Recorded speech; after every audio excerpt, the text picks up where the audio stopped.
Hi, I'm Mulqueen, And I'm Shanna Small. and welcome to the Yoga View. What are we starting with today? Well, Peg, is yoga a workout? I mean, is it really?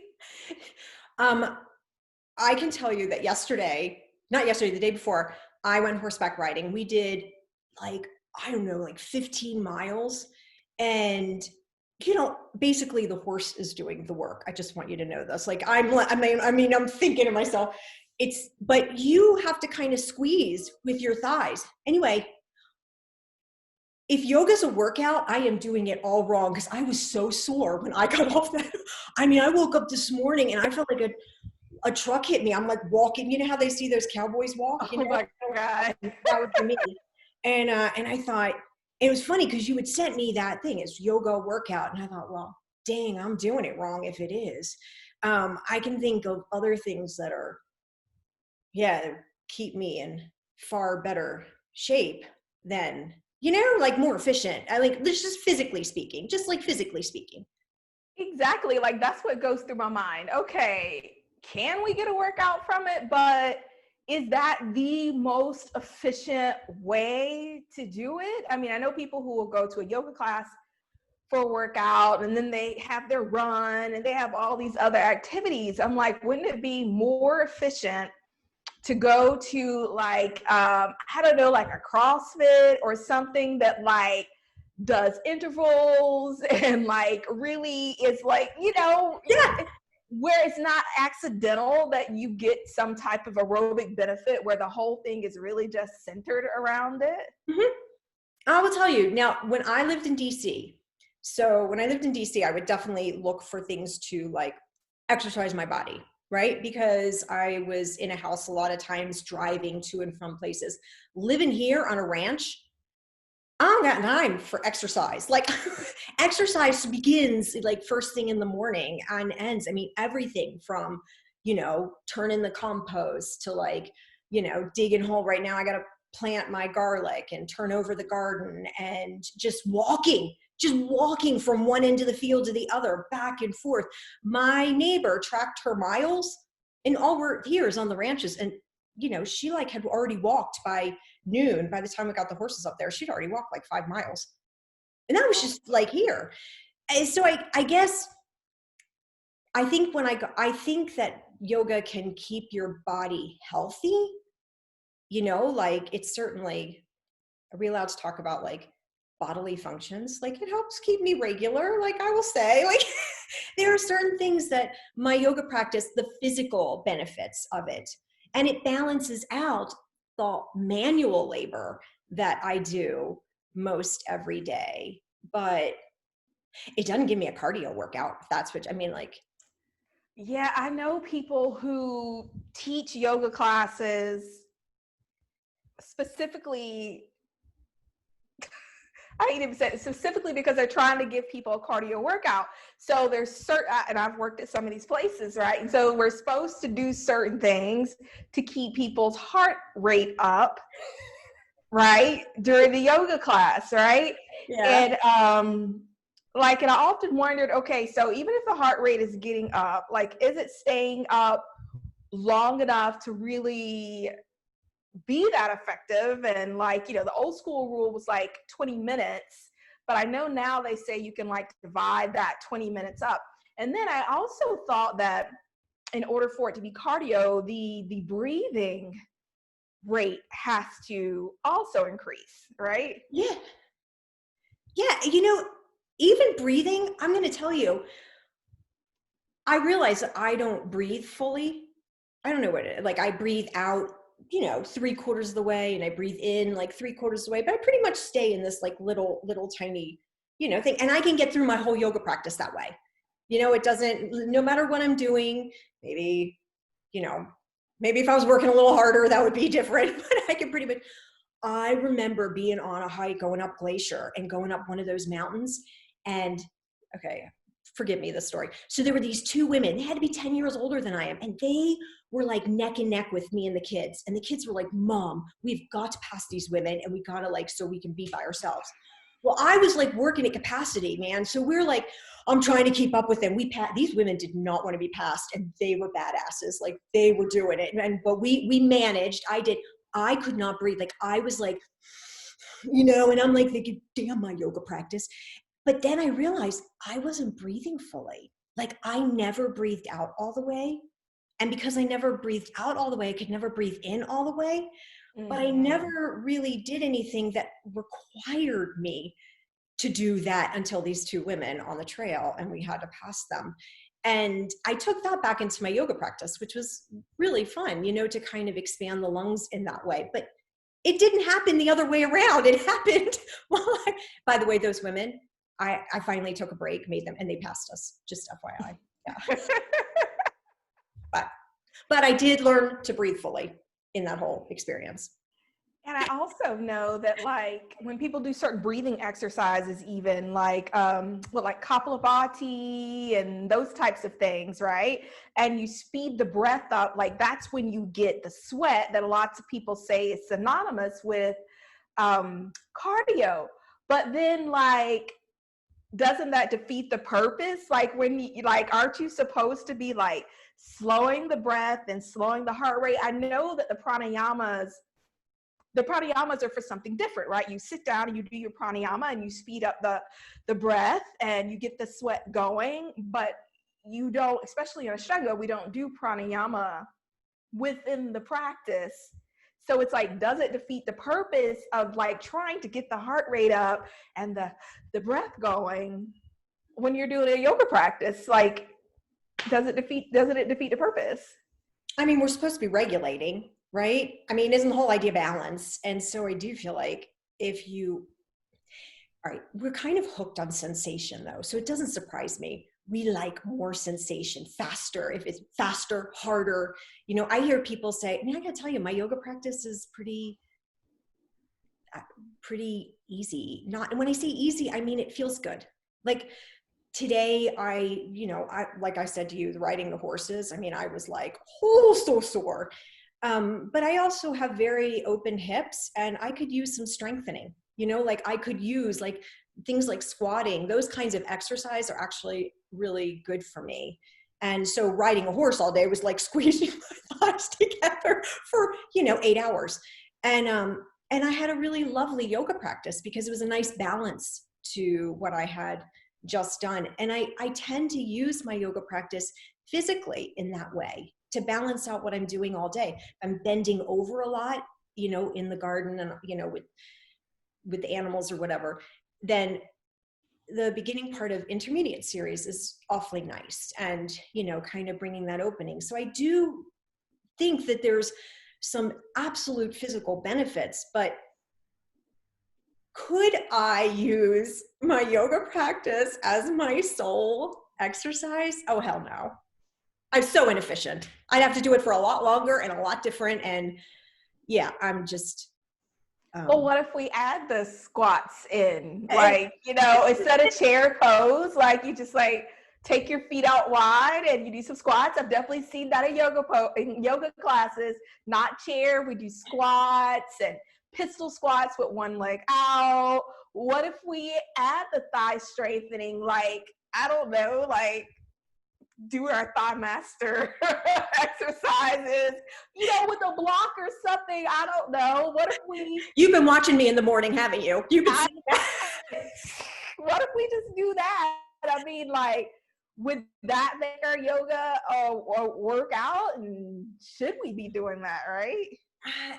I mean, I'm not going to totally judge. Okay, as a student's point of view, I started yoga in a gym.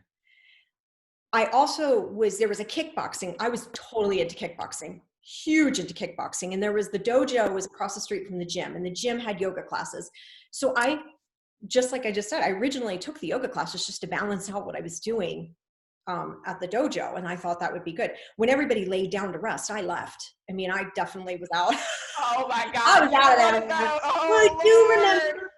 This is like 23 years ago. This is a long time ago, younger and dumber. But yeah, I did. I left.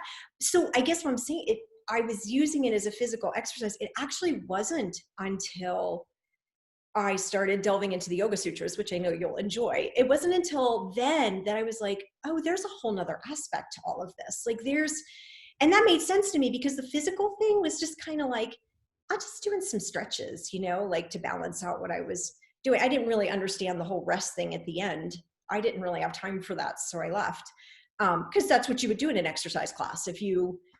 But then when I started digging in a little deeper, then there were others. Then I started to get, and then I actually started to get interested. And if that wasn't there, I don't think I would have kept with the yoga, because I would have figured out that I could do these stretches on my own, and just like before and after my exercise classes, I would have found another way to do it rather than have to go to another class and be led.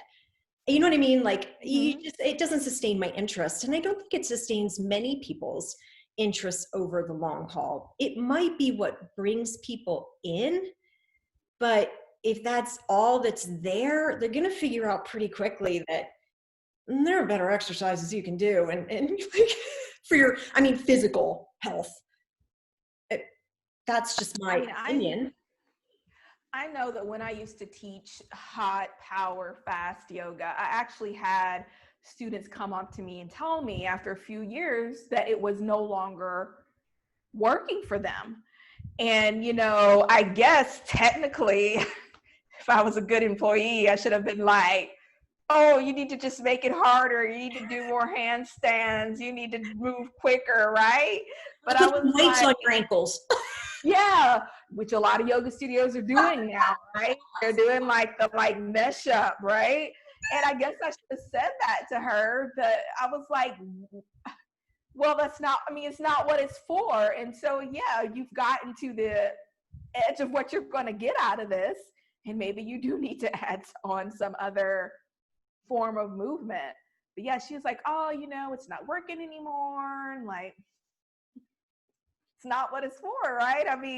It's like, I always use this example with students of scissor. Have you heard of scissor? What is it? Syrup, it's like when you take cough syrup, right? And so cough syrup is like made for coughs, right? It's supposed to get rid of coughs. But people discovered, hey, if I take cough syrup, I can get, a little fuzzy. I can get a little high if I drink enough of it, right? And so, like, I had no idea we were going here. right. So they drink the cough syrup to get high. They even put it in drinks at the club, right? And so, but the purpose of the cough syrup is to cure the coughs. And so that's how I feel about yoga. It's like, okay, yeah, you can get some workout. You can maybe get your body looking, decent. But like, that's like the side benefit, right? And then if we try to get that side benefit, if that's where our focus is, then we wind up like, like the scissor addicts, it's like we're just like trying to get more and more of that scissor now, more and more cough syrup, because we can't maintain what it is we came for. And that's not what yoga is for. Now, I will say on the other side of that, and you probably made me think of it with the cough syrup, is that when I've been injured or hurt, then actually my yoga practice has been a form of exercise. Just because we're so mindful that I think that, I'd like to think I'm mindful like that through my whole day, but, probably not as much. I do it in the morning, right? Our practice, that is what I'm working with. That is, it's a way for me to set my day. It's a way for me to maintain my focus and to just keep my equilibrium, check in with myself, feel how I'm feeling. Whereas the rest of the day I might get distracted and go off. So my yoga practice, if I'm hurt, it's like a really lovely way to rehabilitate and to heal, because I'm so cognizant of how I'm feeling and every sensation. So I guess you could say that would be exercise, because I am using it in that sense. But I hope that, like, as a society and culture, we're moving beyond the six-pack abs and losing weight, and you know what I mean? Like we're looking, just not even just yoga, but like in everything. The way I eat, I don't eat because I don't count my calories, or you know what I mean? I'm not looking for that body image thing. I'm looking for, how do I feel? That's that's really important, because like, is this idea of our yoga practice having to be a workout, does that lead to this, some of the more toxic, you Mhm. know, diet culture, weight loss culture coming into our yoga studios, instead of it being a place where we embrace our body, we learn to love ourselves and be with our meat suit, you know, is it causing us to bring some of the negativity of trying to have this perfect body into our yoga practice by trying to make it into a workout? Yeah, it's weird because I was thinking about this before we got on, and I'm not like I at one point had the six pack abs and like, I probably weighed 15 pounds less or whatever. But you know what? My body hurt a lot then too. I was working my body really hard, and I'm still I mean, like, I'm 54. I'm very happy with my health and all of that body, the acceptance. But I also feel like I don't get injured. I think I'm a lot more balanced, like I'm not way off in the strength or way off in the flexibility. I think by taking it away from some of that those extremes, you know whether it's you have to look like this or be like this, even the extremes with eating or anything like that, I'm way more towards the middle, and I really like it here. I mean, So are we saying that it can be in some ways a workout? This is what I'm hearing. It can be a workout, maybe, but it's really not the most efficient, but it can be useful at certain times of our life. But like, it really gets more juice if we add the other 7 limbs of yoga to it. well, we're not one-dimensional people. We don't look at ourselves by just a physical. It is a physical practice, and I love the physical practice. I do.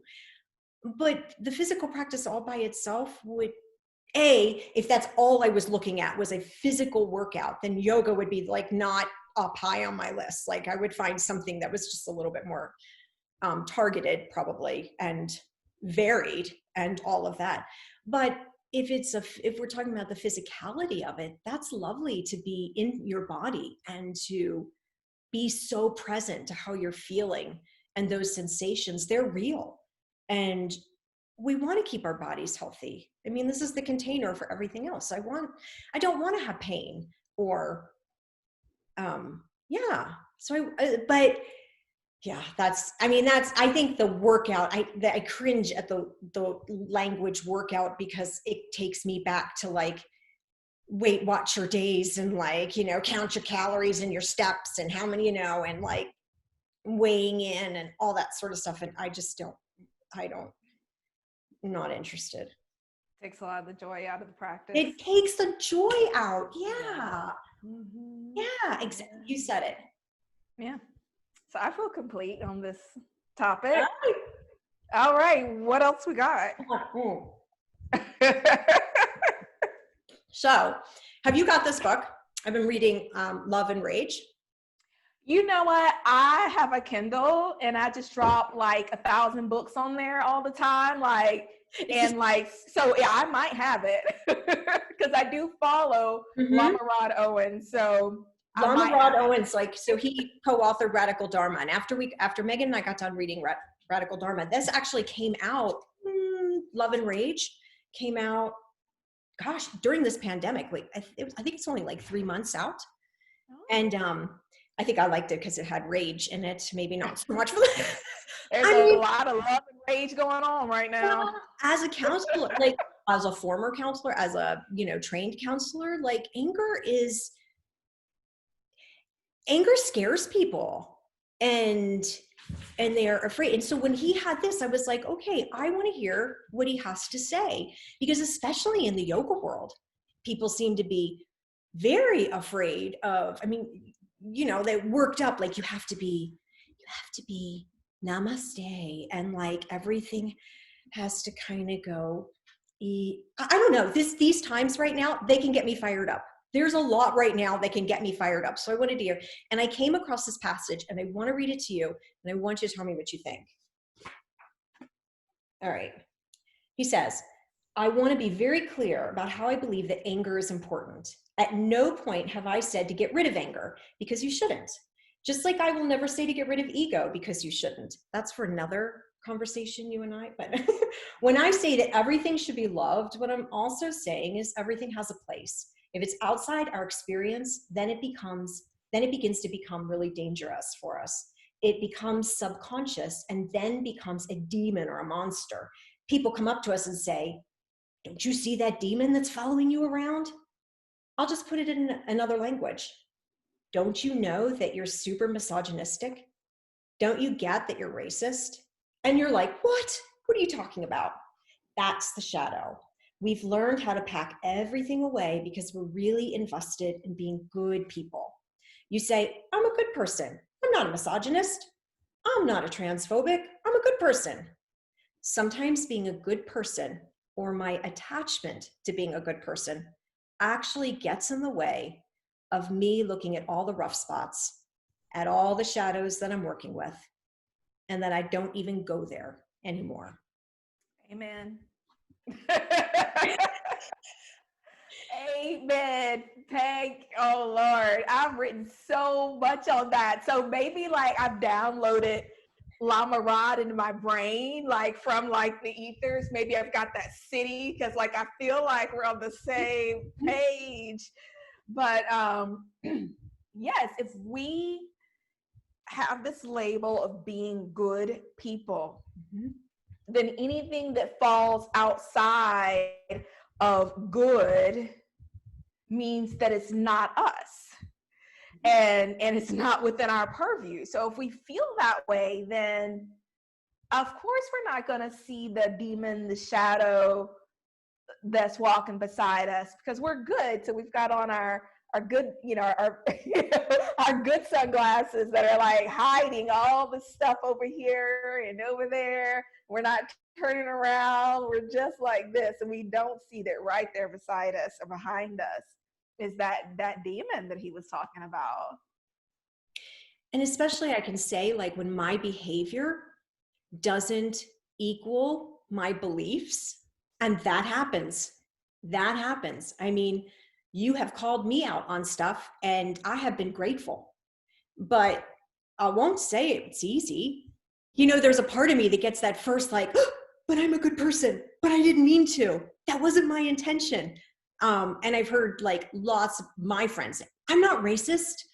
And yet we participate in a racist culture and the white supremacist culture. Like, I benefit from it all the time. So it's not that's where I think if we say, well, I benefit from it, so then I'm a bad person. And that's where, if we're not willing to hold the two and say, hey, I benefit from white supremacy, I do. And there are going to be things that I do that I'm going to behave in ways that aren't right because I'm not going to be aware. But if my awareness shuts down the minute you bring it out to me, then love and light, sister. Like, yeah, I like kind of the way, or my understanding of how yoga puts it. It's like there's, like, we get away from this binary of good and bad, and that there, just is, right? And so what we do is, as a yogi, it's like, okay, I'm going to be here for this moment, and I'm going to ask myself, okay, how can I do the least amount of harm in this moment, no matter what that is? And every moment is going to be different. Every moment is going to be changing. Rather than saying, okay, I'm a good person, I'm a bad person, this is what bad people do, and this is what good people do. It's like, okay, I'm in this moment right now. How can I cause the least amount of harm? And just being there with that moment without all the ideas of good or bad. So if someone brings something to you, hey, I believe that this society is based on white supremacy, and if you're white, the first thing is like, oh, I'm a good person. They're not talking about me. I'm not a part of this. So being present would be like, okay, I'm going to listen. Oh, okay. All right. And listen, how can I cause the least amount of harm? I'm going to listen. How can I cause the least amount of harm? I'm going to take a look at whatever's being brought up to me and see, is there a way that I have been involved in causing harm? right? It's just this slowing down, being present, looking at it, and letting go of who we think we are in that moment, and just be in the moment, right? Totally. I'm listening to you and I'm just wondering if you ever get tired of schooling about that. I was just, that's where my mind was going. I'm like, do you ever get tired of schooling? So I choose when I school. So that's why it works okay for me. I choose when I'm going to school. So like if I'm schooling on Instagram, I choose when I'm going to respond, when I'm not going to respond. If I'm schooling and I'm schooling in a workshop, I'm schooling in a DEI training, I'm schooling in a blog, it's fine for me because I choose when I'm going to have these types of conversations with people. Where it's not okay, absolutely not okay, is when other people try to choose for me. That I don't like to walk into conversations like that. I have had that happen. I excused it because it was a person that I like. But yeah, it's like I don't like to walk into those conversations. Nobody should have anybody walking into those conversations, but it definitely should be a choice, right? If we're going to talk about our anger, if we're going to talk about our demons, if we're going to talk about the demons that we see out in the world, I think it has to be the person's choice as to when, if, and where they're going to have these conversations. But we have to be careful that there's a difference between making a choice about when, if, and when, and spiritual bypassing, right? Because some people are like, yeah, well, that's just me exercising my choice. It's like, yes, but it's also you bypassing the work that needs to be done for healing. Because as yogis, we're asking ourselves, okay, ahimsa, how can I mitigate harm? And so when we spiritual bypass and never do the work and never have the conversations, then we are causing harm. And then at that point, it's like, okay, am I a yogi? I find that we avoid the conversations. We go to the love and light, and oh, that's not me. Not because you said ahimsa, then not because we're looking at the other person, but because we're feeling uncomfortable. And so it's when we avoid it because we ourselves are actually uncomfortable with the subject, with the idea, the concept. And so we fast forward, skip over, rise above, and whatever. And I find that not just find that with race, it talks about racism for sure. It's because we're uncomfortable, speaking about it, and we're uncomfortable with our own actions and making sense of, I'm speaking as a white person, and, making sense of the world I live in and how I was brought up, and the discrepancy between the way the way you were brought up and the way you were treated and the way I am treated. It's a lot to make sense of. It's a lot to unpack. And it's uncomfortable to look at your own privilege. And, but you get, like everything, when you start to get used to it, it gets easier, right? Like, I mean, it takes practice, just like everything else. These conversations take practice. You don't get them right the first time, all of that. But you have to be comfortable, or at least willing to be uncomfortable. Yeah. And yeah, being on the yogic path is not easy. I think in modern day times, we've taken it to, we're not taking seriously is not the word, but we've taken it too lightly, because the act of being on the yogic path means that we bring awareness. Yes. We bring awareness into everything we do. And that's not easy. It's easier to ignore the things in the world that we don't like, that we don't want to deal with, that we don't want to talk about. But that is not what we do in yoga. We bring the light of awareness to everything. So to be on the yogic path, it's a quick path to waking up, but it's not an easy path. And like you said, like having the discipline and the ability to actually look at what makes us uncomfortable. I mean, that's the second book of the Yoga Sutras is like, Yoga in action is discipline. It's self-study, not meaning taking it upon yourself to study, and also surrendering to like what you see. Like, so having the discipline to be like, okay, I'm going to do the work. I'm going to see where I'm causing harm. And then I'm going to study. I'm going to study myself, this environment, the sutras. I'm going to study all this stuff to see, like, where am I causing harm? And then I'm going to surrender to what I see once I do this study of myself, right? And that's like the whole process, right? But if we're not willing to do that, it's like we're not willing to, in my point of view, progress not just ourselves, but progress the whole world, right? Because that's what we want to do as yogis. We want everybody to get a taste of this and to awaken. You know, and I like what you just said about surrendering to it, because I feel like, so we'll get that moment, right? We have this discrepancy, like when something gets pointed out and that doesn't jive with who I think I am or whatever. And so maybe we think we're enlightened, so we fix it really quick, right? Like, I'm going to make good on it. I'm going to do something different and I'm going to make it better. Like, and that's again, bypassing, right? The fixing isn't really just being with that discomfort and kind of exploring it and just feeling out all the little areas. And we started off the conversation about what the yoga practice is about, and for me that really is, it's about growing my capacity. How much can I hold? And maybe in the beginning I couldn't hold that much, right? Like, I needed more definitive answers. I needed to have things more clearly explained, or I couldn't leave a lot of room for. But hopefully after 20, you want to grow your capacity to hold opposites, to hold different things, to hold different people's point of view, to be able to say, well, this is my experience, what's yours? It's growing that capacity for consciousness, and to be able to hold that. And it takes a strong container, so it takes practice, I mean, for sure. And it can't be done quickly. No.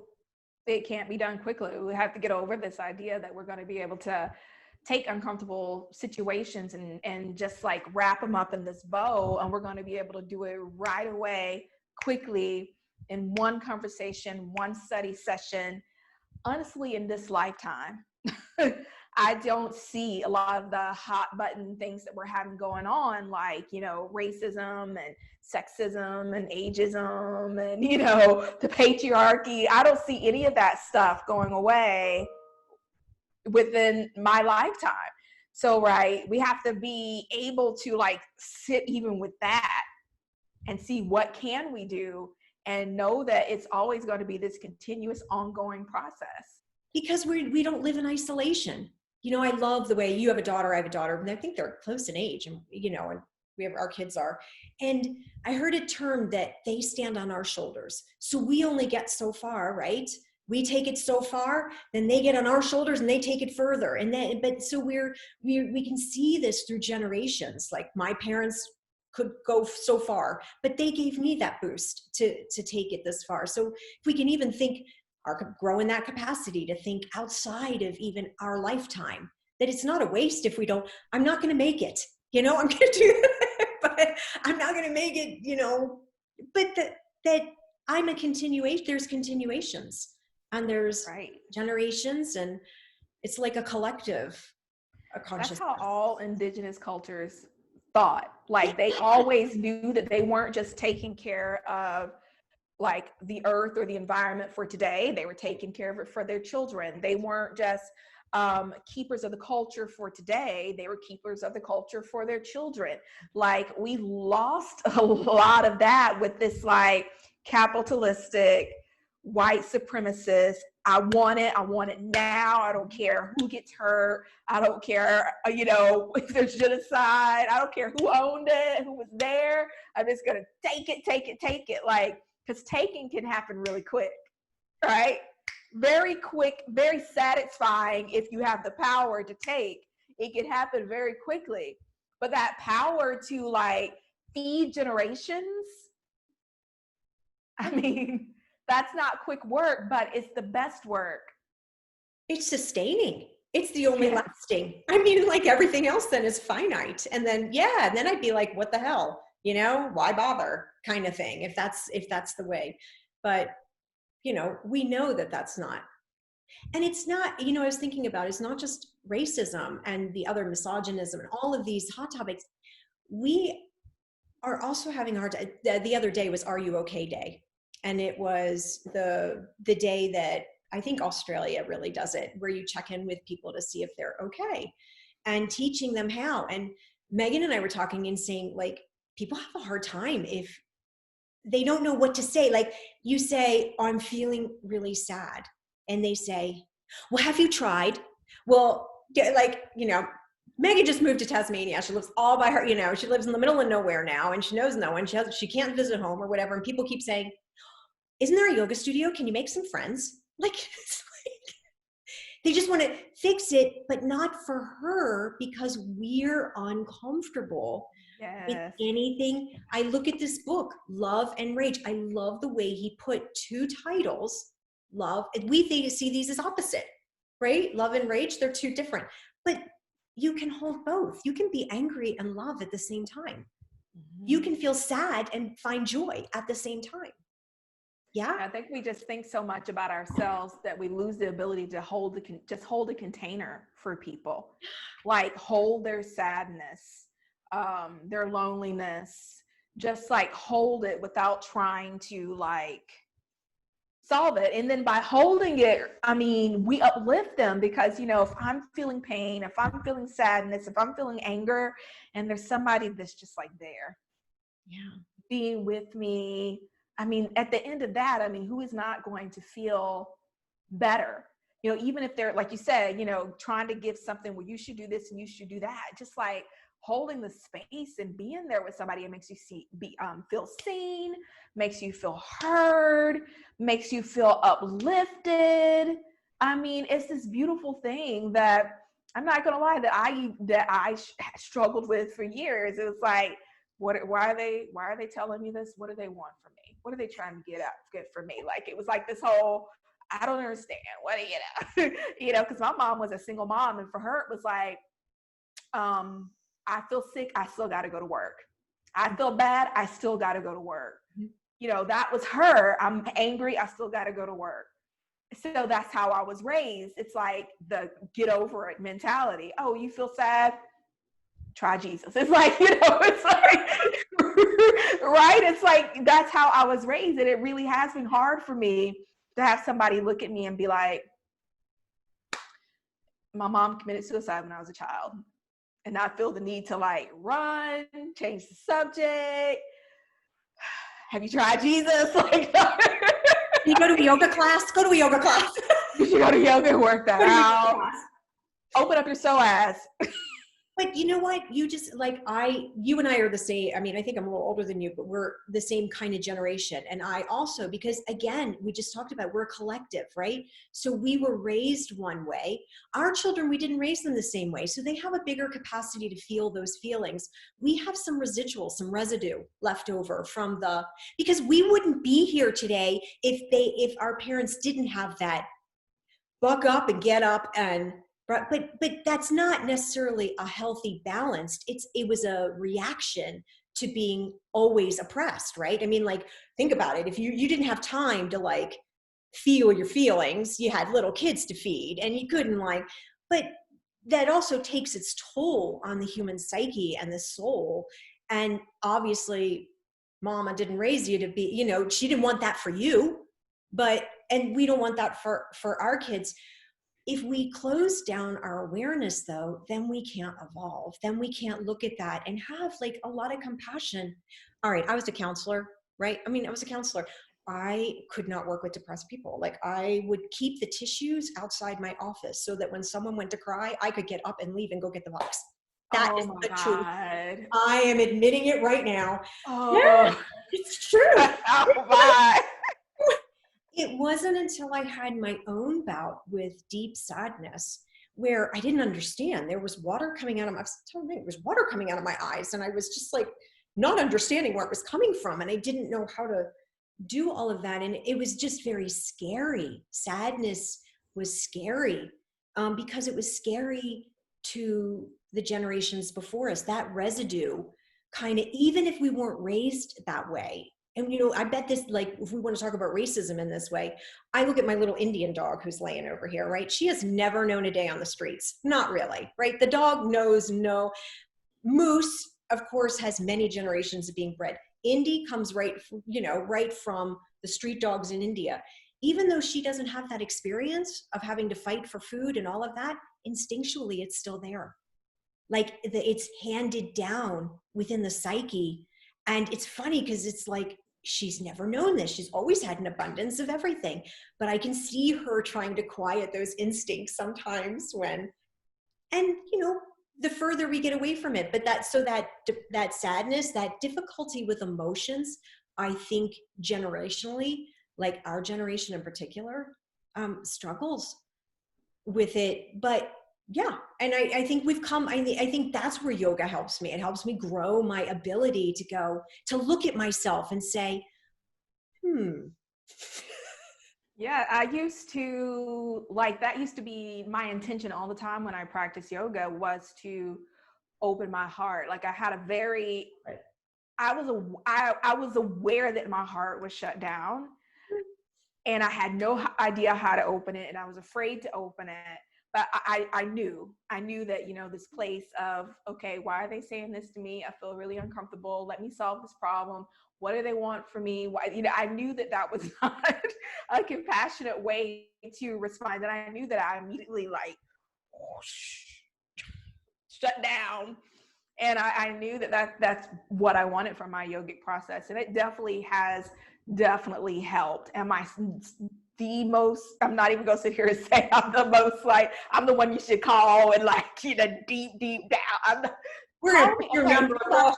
You can call me, but I'm just saying. I might not be the first one, but I'm working on it. You know what though? But you said it, and you have to be, that kindness has to come towards you first.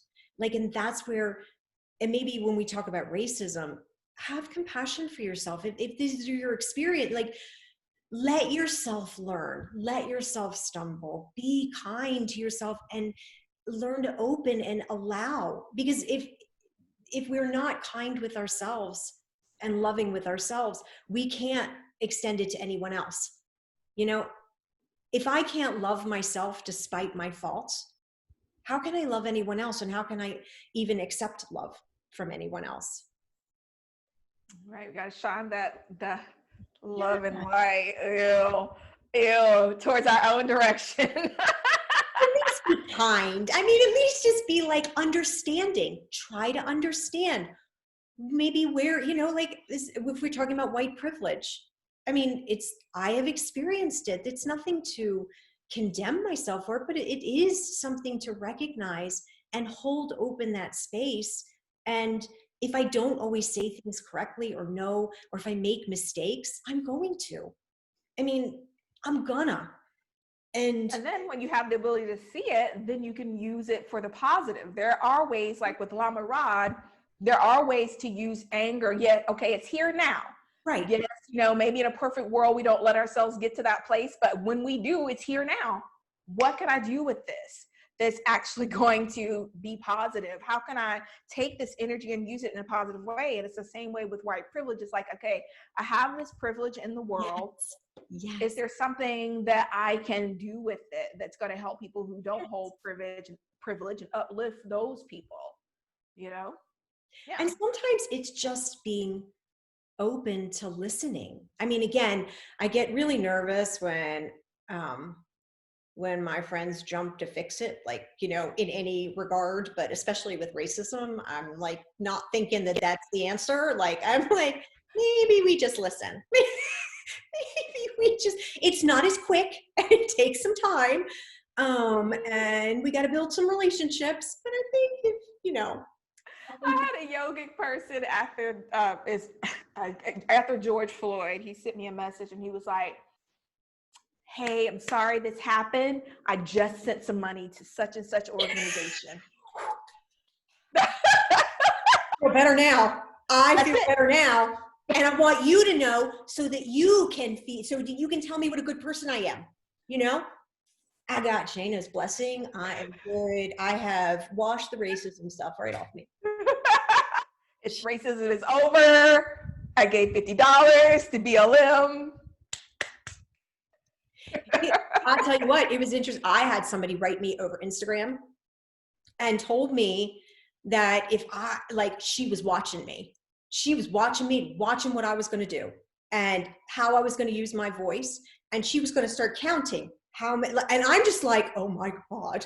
And I had to look up to see who this woman was. Like, I was thinking, okay, Peg, me, you know, I have some learning, like, let me see. Not a person of color. Oh no, just a white privileged gal like me. And like, It was a white oh person. yeah, it was a white person. Yes, it was totally. She, because she was going to take care of everything, and she was going to make sure that us other white privileges, you know, we stayed in, you know, we rose to her, you know, her standard. And you know, I get, like, I do think that we need advocacy and we need those voices and all of that, but yeah, I also don't think that it's up to me to do that for everyone else. And also, I don't think it's helpful. I think that we want to create that culture. It's like, I always, like, for you, I always want you to be able to say to me, if you ever saw something that was inconsistent with the person you know that I am, or some way that I could do something, I would want to make sure that my heart was open, my mind was open, and I could listen and surrender to what you were saying so that I could absorb it. And So true. right? Okay, what we should talk about next time, Yeah. I think it goes off of this cancel culture. Oh man, that's good. That's good. All right, let's do it. It's a date. Yes. It is a date. God, anytime I get to spend time with you is a good time. It's awesome. All right. Till next time, Shayna.